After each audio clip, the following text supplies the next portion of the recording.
मैं समझता हूं प्रधानमंत्री नरेंद्र मोदी जी ने जिस प्रकार से पूरा निरीक्षण करके ये फैसला लिया है कि 10 लाख हमारे युवा युवती भाई बहनों को नौकरी दी जाएगी सरकार में, सरकार के अन्य अन्य विभागों में, पब्लिक सेक्टर अंडरटेकिंग्स में, ये दर्शाता है कि नए भारत के निर्माण में अब युवा शक्ति का बहुत बड़ा योगदान होगा।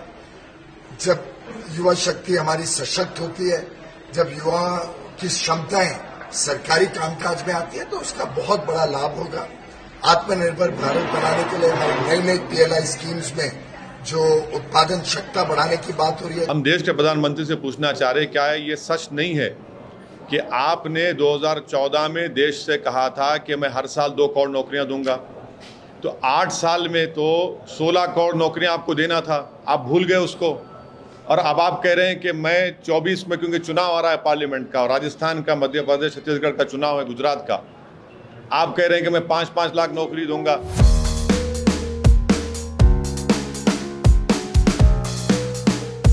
पिछले कई सालों से थमी सेना भर्ती का ऐलान आखिरकार मोदी सरकार ने कर ही दिया, लेकिन इसके साथ ही सेना भर्ती के लिए सरकार ने अब अग्निपथ योजना की भी घोषणा की है।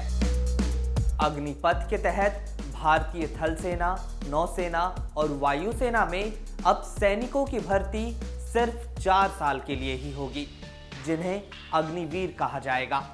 रक्षा मंत्री राजनाथ सिंह ने अग्निपथ भर्ती योजना को सरकार की क्रांतिकारी पहल बताते हुए कहा कि इससे भारतीय सेना में पहले से ज्यादा युवा सेवा दे पाएंगे।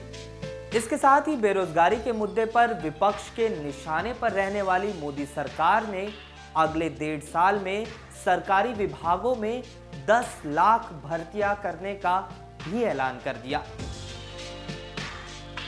इसे लेकर प्रधानमंत्री कार्यालय की ओर से ट्वीट कर जानकारी दी गई। ट्वीट में कहा गया कि प्रधानमंत्री नरेंद्र मोदी ने सभी विभागों और मंत्रालयों में मानव संसाधन की स्थिति की समीक्षा करने के बाद निर्देश दिया है कि सरकार अगले 1.5 साल में मिशन मोड में 10 लाख लोगों की भर्ती करेगी। सेना में अग्निपथ भर्ती योजना को भी मोदी सरकार के इसी कदम से जोड़कर देखा जा रहा है। वहीं सरकार के इस ऐलान के बाद विपक्ष मोदी सरकार पर एक बार फिर हमलावर नजर आया।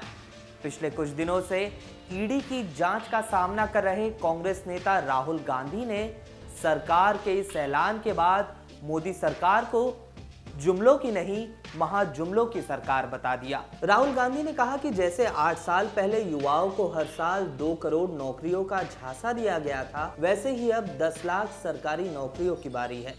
राहुल गांधी ने लिखा कि प्रधानमंत्री नौकरियां बनाने में नहीं, नौकरियों पर न्यूज बनाने में एक्सपर्ट है।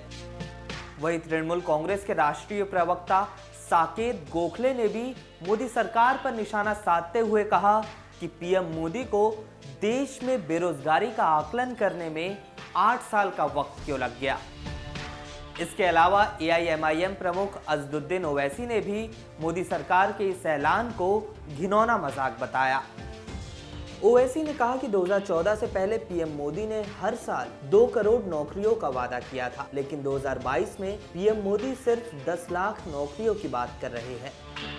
देश के प्रधानमंत्री को परेशानी शुरू हो गई जब असदुद्दीन ओवैसी अपने भाषण में भूज में, मैंने उन्हीं के एक सांसद श्री वरुण गांधी का डेटा को जनता के सामने रख दिया कि केंद्र सरकार के पास 55 लाख से ज़्यादा सैंक्शन पोस्ट के वैकेंसीज है। तो फौरन प्रधानमंत्री को लगा कि अब असल मुद्दे पे ये लोग बात कर रहे हैं, इसीलिए प्रधानमंत्री ने हड़बड़ाहट में ये ऐलान कर दिया कि 2024 तक 10 लाख नौकरियां दी जाएंगी, यानी हर साल 5-5 लाख नौकरियां। हम देश के प्रधानमंत्री से पूछना चाह रहे हैं, क्या है ये सच नहीं है कि आपने 2014 में देश से कहा था कि मैं हर साल 2 करोड़ नौकरियां दूंगा, तो 8 साल में तो 16 करोड़ नौकरियां आपको देना था, आप भूल गए उसको। और अब आप कह रहे हैं कि मैं 24 में, क्योंकि चुनाव आ रहा है पार्लियामेंट का, और राजस्थान का, मध्य प्रदेश, छत्तीसगढ़ का चुनाव है, गुजरात का, आप कह रहे हैं कि मैं 5-5 लाख नौकरी दूंगा। भाई 16 करोड़ नौकरियों का क्या हुआ, आप बता दीजिए हमको, वो क्यों नहीं दिया आपने। और ये जो 10 लाख नौकरी का आप बोल रहे हैं, 10 लाख नहीं, 55 लाख सेंट्रल गवर्नमेंट के पास सैंक्शन पोस्ट है, आप क्यों नहीं देते? वो 10 लाख क्यों दे रहे हैं आप? और चौथी बात यह है कि 8 साल में आपने तो कॉन्ट्रैक्चुअल अपॉइंटमेंट आपने अपॉइंट किया, जिसको हिंदी में कहते हैं कि संविदा कनन जारी, यानी कोई भी किसी को हायर करेगा, फायर करेगा, कीमतें सरकार की वजह से बढ़ रही है तो उसकी तनख्वाह नहीं बढ़ेगी, माने किस्म से स्लेवरी करेगा। ये क्या कर रहे हैं? आपने तो कुछ नहीं किया। डॉलर तो अब करीब 79 रुपीज़ हो चुका है। अनएम्प्लॉयमेंट भारत में 7.83 है। आप तो पहले हर साल 2 करोड़, वो झूठ साबित हुआ, जबकि 16 करोड़ नौकरियां मिलनी चाहिए थी। अनएम्प्लॉयमेंट 7.83 है, इन्फ्लेशन हाईएस्ट है। और आपके ही केंद्र सरकार में 10 लाख नहीं 55 लाख से ज़ायद वैकेंसीज हैं, उसको फिल करिए आप, पूरा इन्फ्लेशन को कंट्रोल करिए। वही अज़दुद्दीन ओवैसी ने सेना भर्ती के लिए लाई गई अग्निपथ योजना को लेकर भी मोदी सरकार को कटघरे में खड़ा किया। एआईएम प्रमुख ने कहा कि 2016-17 और 2018-19 के बीच सेना में लगभग 1,65,000 कर्मियों की भर्ती की गई।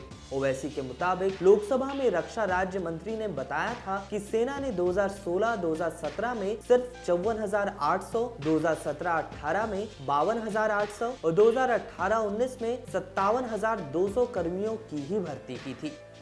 ओवैसी के मुताबिक अग्निपथ योजना के तहत भर्तियों की गिनती अब और कम करके 45,000 कर दी जाएगी। इनमें से भी 34,000 सैनिक 4 साल बाद बेरोजगार हो जाएंगे। अज़दुद्दीन ओवैसी ने मोदी सरकार पर तंज कसते हुए कहा कि एक जवान जिसने सैन्य रणनीति, विस्फोटकों और हथियारों की ट्रेनिंग ली हो, वो सरकार की नई नीति के तहत 25 साल की उम्र में बेरोजगार हो जाएगा। इसके बाद क्या वह पकौड़ा तलेगा या चाय बेचेगा या फिर आरएसएस में भर्ती होगा। सेना में अग्निपथ भर्ती योजना के तहत पहले साल युवाओं को 30,000 रुपए मासिक वेतन पर रखा जाएगा।